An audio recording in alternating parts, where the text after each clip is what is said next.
Véhicules urbains par excellence, les scooters sont de plus en plus populaires au Québec. Chaque année, on en compte 4000 de plus sur nos routes par rapport à l'année précédente. Ces petites motos, idéales pour se rendre du point A au point B en ville, restent malgré tout passablement polluantes et bruyantes. François Cardinal, journaliste spécialiste des questions environnementales à la presse, a mis la main sur le EVT 168, un des seuls scooters 100% électriques autorisés à rouler dans nos rues. En fait, ça, c'est un des très rares à avoir une telle puissance. C'est-à-dire, c'est un peu l'équivalent d'un 50 cc. Ce que ça veut dire, c'est qu'on peut rouler avec sans permis de moto, ce qui est quand même très bien. Mais en plus, il y a une certaine puissance. Donc, c'est pas un vélo, là. On roule à 60 km/h quand même. On a une assez bonne autonomie. Je veux dire, on a à peu près 70 km dans les meilleures conditions. Ce qui veut dire, en fait, que pour des déplacements urbains, c'est idéal. Qui a besoin de plus de 70 km par jour pour se déplacer du travail à la maison?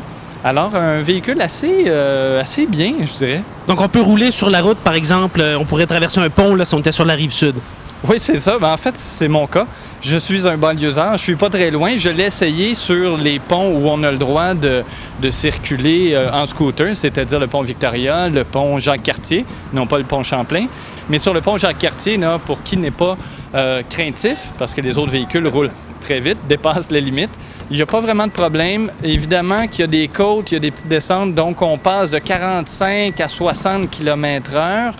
Il faut s'habituer, mais honnêtement, ça se fait très bien là, pour les banlieusards assez proches. Mais François, qui dit scooter électrique, dit batterie. Et ce scooter-là est équipé de 4 batteries au lithium. Comment on fait pour les charger? En fait, pour les charger, c'est pas compliqué. On la branche dans le mur. Il y a une petite boîte extérieure que l'on peut mettre dans la valise du scooter. On fait juste le brancher, c'est très simple. À l'intérieur de 3 heures, disons, là, on a un 80-90% de la batterie chargée au complet.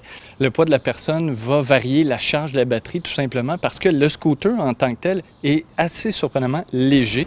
On dit que c'est un scooter fait vraiment pensé pour faire des trajets bureau-maison. Est-ce que c'est vraiment le cas? Oui, tout à fait, parce qu'à peu près 50% des déplacements en ville sont en bas de 3 km. Donc, c'est vraiment un véhicule idéal pour ça. Par contre, s'il y a une critique à faire, c'est que pour avoir une batterie assez puissante, lithium-ion, qui donne une bonne autonomie, le fabricant a dû rogner sur la qualité des composantes du reste du scooter pour avoir un prix qui est, somme toute, acceptable. On parle d'un 4000 $ là, avant taxe.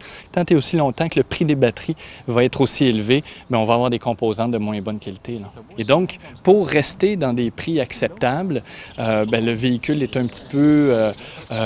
bon, il est léger, évidemment. La suspension est dure. On voit qu'il ne faut pas rentrer dans un nid de poule trop rapidement. C'est le genre de compromis que le fabricant a fait. Donc, on voit qu'à chaque année, le véhicule s'améliore.